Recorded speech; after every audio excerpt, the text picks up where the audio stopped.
Hey guys, this is Mary Kate Harian and Katie Sexto for Daily Iowa TV, and we are here with former Iowa basketball player Peter Jock. So thank you for being here. We know you're very busy right now, but so start us off kind of from the beginning.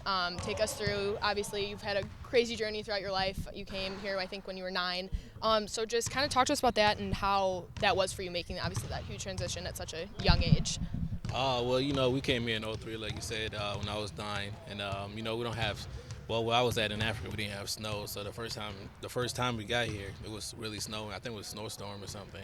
So I mean, it was really uncomfortable in first because I mean it was really cold, and then I don't know what snow was. I mean, at first, when I got out of the plane, I thought it was like ice cream. I'm like, why is ice cream everywhere on the floor? Um, so then it was that, and then I had to transition from being hot to being cold, and then also I didn't really didn't know the changes of weather out here. So I mean, it changed from some of the winter to spring and all that stuff. So I had to just get used to that. And then, I spoke. I mean, a lot of people didn't think I speak English when I first came here, but I actually spoke British English. So transition from British to American English wasn't that hard. So the lifestyle was just one of the things that I had to make a transition on. But then didn't really like basketball when I first got here. I didn't even know what basketball was, and then I was a soccer player. And then my brother started playing basketball. He would ask me to go play with him, but I would say no.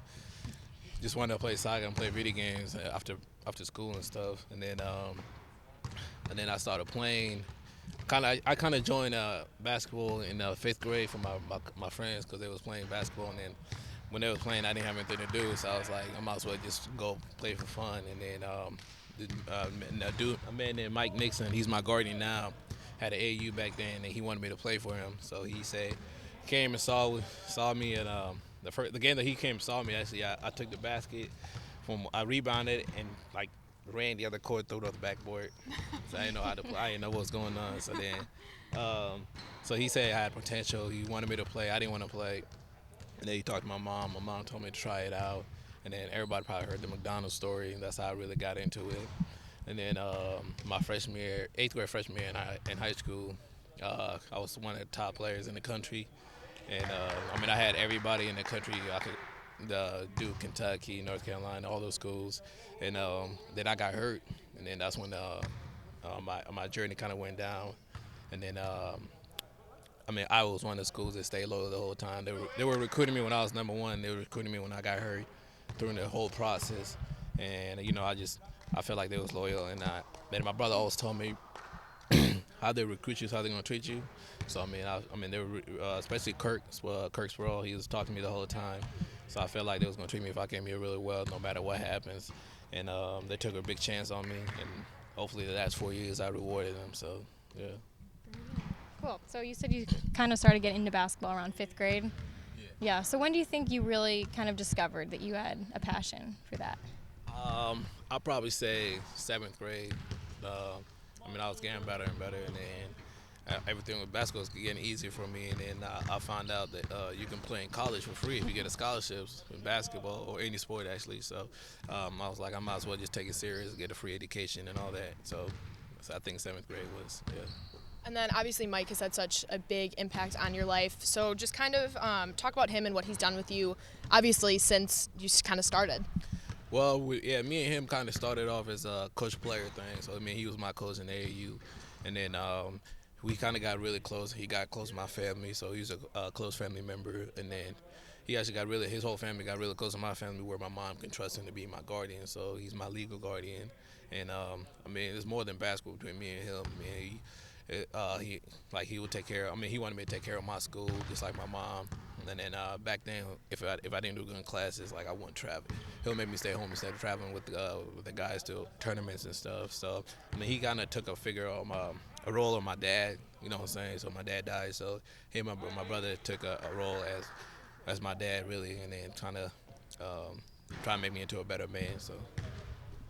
And then when you had your knee surgery that you had to go through, what was kind of your mindset during that? Did you think, I might not play ever again, or what was that like for you? Yeah, when I got the knee surgery, I really didn't know what was going to happen. I was just like, man, I'm probably not going to be the same player again. All this school's going to go away and all that stuff. So it was really like it was like a dark stage for me. But then my brother, my mom, and then also Mike, they just kept telling me to stay positive. And then I'm a faith person. I'm in a Catholic, so my mom always told me to keep praying and let God do His thing. So I'm a believer in everything happening for a reason. So I mean, all I had to do was just keep praying and staying positive, and I knew I knew that God was gonna take care of everything. So after that, I wasn't in a dark place anymore. I just kept praying, and I think I got really close to God in those moments while I was down. So yeah. And then obviously you came to Iowa. What just has Iowa been for you, obviously, for the last 4 years? You're obviously finally done now. Fran obviously has had a big impact on you as well, but just what has the 4 years kind of taught you so far, and how is it going to help you in the future? Yeah, I mean, last 4 years, it went by quick, college goes by quick. And in my freshman year, sophomore year, I was immature, I was a young kid, made some mistakes, got in trouble with the law a little bit. But all that, just made me a better man. And I learned from my mistakes, and then I really matured in the last 4 years to where right now it put me in a great place for my future. And the coach, they let me play this year. Last year I was getting more. I was getting more play. Got more playing time every year, and then they kept trusting in me. And then this year they finally gave me the torch to take over. And then it's put me in like I said, it put me in a spot where I can do a great job for my future and my family too. So. What do you think your most memorable moment of being at Iowa has been, if you could choose one? Oh man, a game or just any moment? Any moment. Oh man, I think going to Bahamas. No, going to my freshman year. We went overseas. I think that was my favorite. We got really close. I got really close to some of the guys: Anthony Clemens, Gabe, OK Uka. Aaron White, and yeah. So that trip, got us closer. But then also, we did some fun stuff out there. So I missed that part. So. Yeah. And then obviously Combine is coming up, I think in May, right? So obviously you kind of talked about it before, but making the decision to come back, obviously, for your final year, what did that kind of do for you in order to be ready now to finally take that step to take it to the next level professionally? Right. Last year, I wanted to take it. I wanted to test the water, so I can see the process and what you have to go through, and then you see how everything works, so I can be ready for this year. I knew I was gonna come back. I was always gonna come back because my mom wanted me to get my degree. So, going through the process last year, I learned a lot. Teams told me what I need to work on, which when I came back, I had a chance to work on that, and then put me in a great position this year to go through the process again. Now I know what's gonna happen, and I know the whole thing. So I feel like I'm gonna be prepared for it, and just gotta keep working hard. So. Do you have like a dream team, like a team that you've always watched, always have wanted to play for? I don't care. Whoever drafts me. But growing up, I was always a Lakers fan because of Kobe Bryant, and he's my all-time favorite player. But I don't really care. Whoever takes me really. So, but yeah. So now what is kind of the next thing, like getting ready obviously for the Combine and then ready for the draft? What are you working on, and what is the workload like for you, and are you training here, or what's that like for you? Yeah, I took all.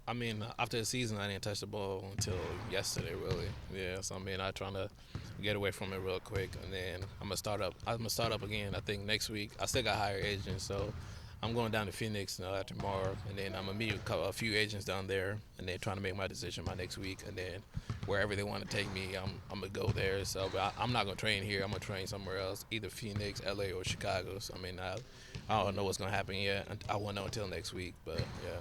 That's the plan right now. And then how are you health-wise? I know you struggled with your back a little bit earlier in the season. Is that all better now, you think? Yeah. Health-wise, I feel better. I feel best since I got hurt with my back. Been doing a lot of treatments and getting stronger on my core. I've been in there with Brad, our trainer, and also in the weight room too. So I've been this is the best I've been feeling. So yeah. And then obviously you leave and you have the 3-point contest coming up. So are you excited for that? Are you going to, obviously, what they got set up over there, you're going to practice a little bit? Or? Yeah, it's weird. I've never shot off the rack. So yesterday, the first time I tried, I kept getting 24 out of 30. But hopefully I shoot like that on Thursday. But I'm looking forward to it. I got a lot of friends in it. Nas Long, Bryce, Derek Walton. They're some of my good friends. So I mean, I'm looking forward to just having fun with them. But then at the same time, I'm a competitor, so I'm gonna go try to win it. So. Awesome. And then obviously just the team this year, you guys had a very young team, but I think as the season went on, obviously you guys progressed greatly.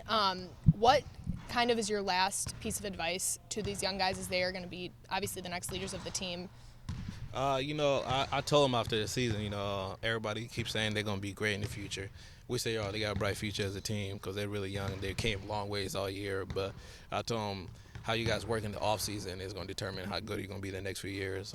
Don't listen to the fans. I mean, they're going to say whatever, they're fans, but you got to put in the work to be great. So, I mean, don't be don't let all that stuff, all that noises outside the court get in your head. But I think they got a great future, a bright future as a team. And Nicholas Bear going to be one of the great leaders who's going to step up. And then I think they got other guys like Ahmad that can step up and be a great leader. So I think in the next few years they're going to be a really great team. So.